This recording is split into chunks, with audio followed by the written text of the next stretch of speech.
सभी भक्तजनों को जय श्री कृष्ण। श्री सुखदेव जी कहते हैं, परीक्षित, इनके हृदय में स्वार्थ तो है ही नहीं।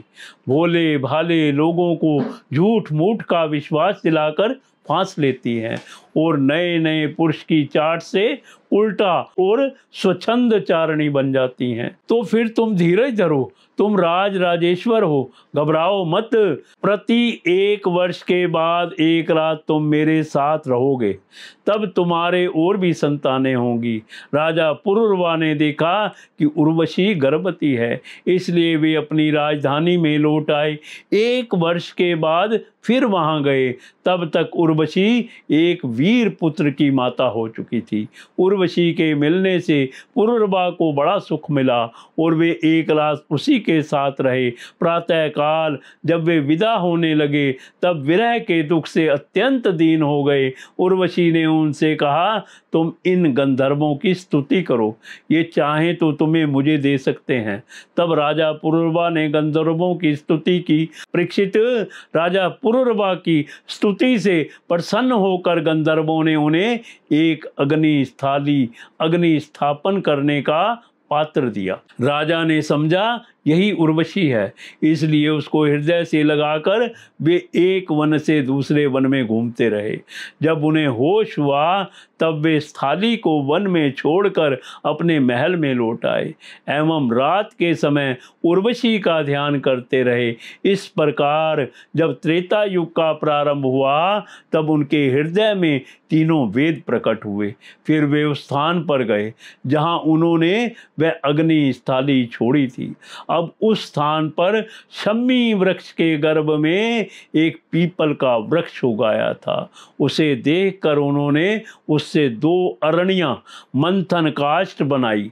फिर उन्होंने उर्वशी लोक की कामना से नीचे की अरणी को उर्वशी, ऊपर की अरणी को पुरुरवा और बीच के काष्ठ को पुत्र रूप से चिंतन करते हुए अग्नि प्रज्वलित करने वाले मंत्रों से मंथन किया। उनके मंथन से जात वेदा नाम का अग्नि प्रकट हुआ।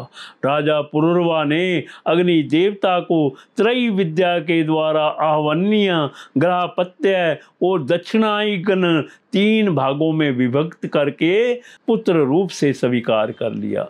फिर उर्वशी लोक की इच्छा से पुरुरवा ने उन तीनों अग्नियों द्वारा सर्वदेव स्वरूप इंद्रियातीत यज्ञपति भगवान श्री हरि का यजन किया।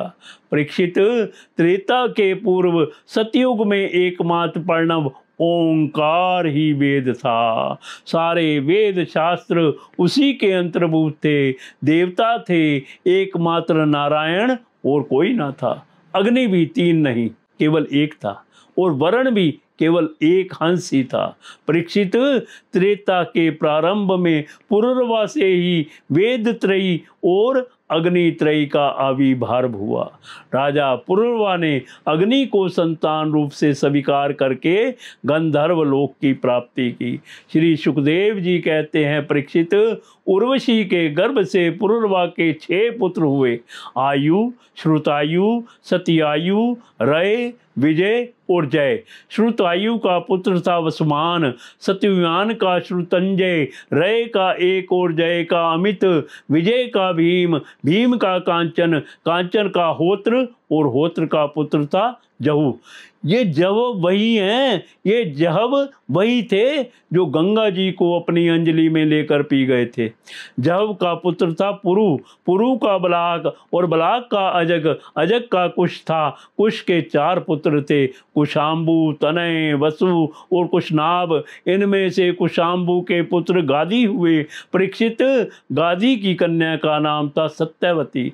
ऋचिक ऋषि ने गादी से उनकी कन्या मांगी। गादी ने यह समझकर कि ये कन्या के योग्य वर नहीं है, ऋचिक से कहा, मुनिवर, हम लोग कुशीक वंश के हैं, हमारी कन्या मिलनी कठिन है, इसलिए आप 1000 ऐसे घोड़े लाकर मुझे शुल्क रूप में दीजिए, जिनका सारा शरीर तो श्वेत हो, परंतु एक एक कान श्याम वर्ण का हो।